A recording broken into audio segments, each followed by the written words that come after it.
right. Baba D, timu ratu uyenda kubuda.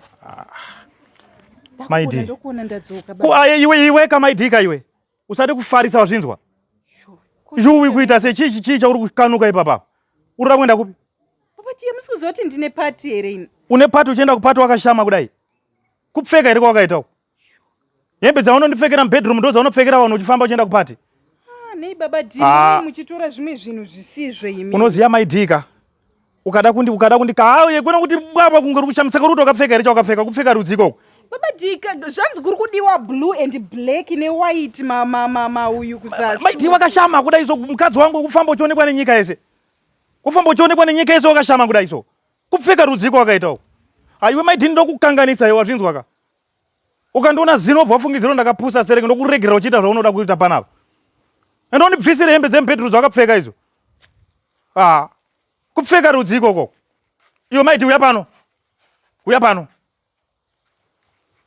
Maiti une brain dzako dzinonyatsa kushanda, unonyatsa kushandisisa, kunyatsa kufunga kuita 5 pfungwa chaidzo dzakakwana. Baba D, ndo zvakapfeka vamwe. Ingoni vamwe vari kugedhu. Ndianaona akapfeka like that, like bastard mambara kudai uchionesa zvinhu zvangu dumbu rese panze. Iwe maiti ndokuvhara mbamba ndobvisa hembe dzako. Wakanyarara. Usati pindure kana kuti ndopfeka hembe dzakanakawo. Unoona maiti wewe kaiwe. Uyu mukadzi anoda kundijairira. Bastard man. Upfeke zvakanaka mumba imomo wazvinzwa ka. Kotoda undipfekera kuita ungefanika wasikana wedance, wakatanga kutamba madance rini wewe. Kuita ungefanika wasikana wedance group. Bastard. Kuita ungefanika wasikana unomira pa touch line kuda kundishoresa inini. Unomira pa touch line ere. Tahunu wakanaka. Kuda zvekuda kuti nditira panapa kudaro so. Inini ka. Baba D, I think zvaita ndakwenda. Ndati I think zvaita ndakwenda. Ndasomirirwa nevamwe kare. Inzwa zve my D. Inzwa zve umwangu. Manje ukabva waita kungefanika inini ka kukutsura mukadzi wangu kukuda anditi.